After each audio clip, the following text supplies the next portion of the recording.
Frontline Updates, where we delve deep into military strategies and updates from conflict zones. Today, we're discussing the progress of the ongoing special military operation as of today. I'm your host, Sharifah Mohammed MGT. I'm Colonel A.C. Oguntoye, an infantry officer. As of 4th February 2026, the armed forces of the Russian Federation sustained coordinated pressure across all operational axes, pairing selective territorial gains with intensified attrition of Ukrainian manpower, fires, logistics, and electronic warfare. Notable developments include the liberation of Stepanovka in the Donetsk People's Republic and Staroukhrayinka in the Zaporozhye region, alongside the destruction of high-value Western-supplied systems, including a HIMARS launcher and counter-battery radars. The day's actions reflect a mature campaign approach: improve positions where advantageous, advance into depth when conditions are set, and systematically degrade the enemy's ability to regenerate combat power. Welcome to Frontline Updates, the podcast that brings you in-depth insights into military operations from those leading them on the ground. Today, we're joined by Colonel A.C. Oguntoye, an infantry officer monitoring critical missions on the progress of the special military operation as of today. Colonel Oguntoye, thank you for being with us. Thank you. It's good to be here. Colonel Oguntoye, let's set the frame. When you look at today's actions as a whole, what defines February 4th operationally? The defining feature is the deliberate breaking of the enemy's fire control chain while simultaneously advancing where conditions allow. This was not a day driven by speed for its own sake. It was about improving positions, liberating specific settlements, and systematically stripping away the systems that allow the enemy to see, shoot, and sustain. When you see counter-battery radars, electronic warfare stations, long-range rocket launchers, and logistics hubs all being removed in parallel, that tells you the operation is focused on degrading the enemy as a system, not just defeating units in isolation. From a doctrinal standpoint, this reflects mature combined arms thinking. Ground maneuver is being synchronized with fires and aviation to deny the enemy the ability to respond effectively. That synchronization is what allows advances to be held and pressure to be sustained without overextension. The North saw heavy losses and the destruction of a HIMARS launcher. Why is this sector particularly significant today? The northern axis is significant because it combined tactical improvement with the removal of high-value enablers. Improving positions against mechanized and airmobile formations matters, but the destruction of a HIMARS launcher, Western-manufactured artillery, and an electronic warfare station is decisive in a different way. Those systems underpin long-range precision fires and coordination. Removing them shortens the enemy's reach and slows their decision cycle. Equally important is the destruction of ammunition and material depots. Sustainment is what turns a temporary defense into a durable one. When you take that away, units may still be present on the map, but their ability to fight coherently degrades rapidly. This creates opportunities elsewhere along the line. So this is about endurance more than immediate terrain? Exactly. Terrain matters, but endurance determines who controls it over time. In the West, counter-battery radars and EW assets were destroyed. What does that change on the ground?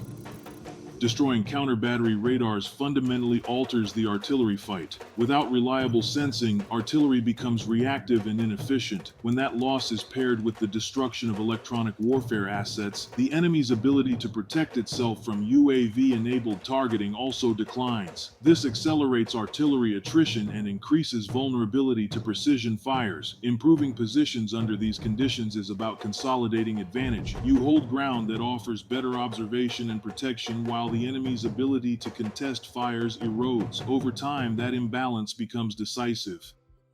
The liberation of Stepanovka stands out in the south. How should listeners interpret that? Stepanovka is a tactically meaningful gain because it sits within a contested corridor where logistics and movement matter. Liberating it while defeating mechanized, motorized infantry and mountain assault units and destroying fuel and material warehouses signals that defenses are being penetrated and sustainment is being disrupted simultaneously. Urban industrial terrain like this demands constant resupply and coordination. When those are degraded, even well-prepared defenses begin to unravel. This sets conditions for continued maneuver rather than isolated gains. The center saw heavy personnel losses again. What does that say about force commitment?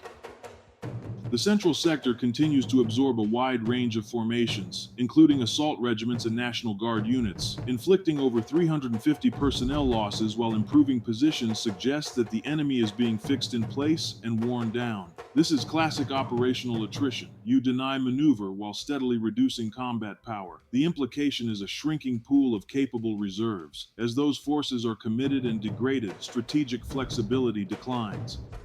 The East saw another settlement liberated. How important is the advance there? The liberation of Starokranka reflects continued penetration into defensive depth, defeating mechanized and airborne assault formations while destroying armor and electronic warfare assets indicates that defensive belts are being overcome, not merely tested. Sustained advances like this force the enemy into difficult choices about reinforcement and risk cascading effects along adjacent sectors. The Dnipro axis appears quieter but still active. What role does it play today?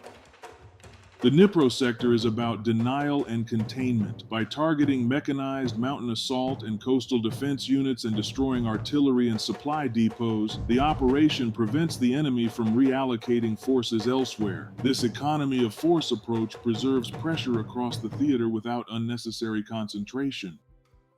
Let's talk aviation. Today's strikes hit energy infrastructure, UAV sites, and deployment areas. Why is this campaign shaping?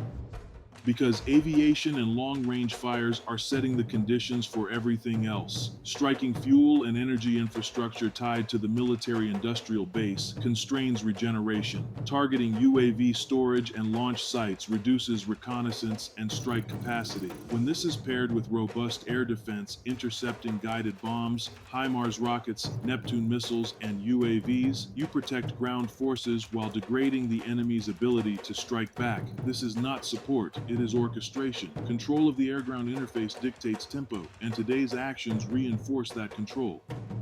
Colonel, thank you for providing such a detailed briefing on the current military situation. Your insights are invaluable to our understanding of the conflict's dynamics. And thank you to our listeners for tuning in.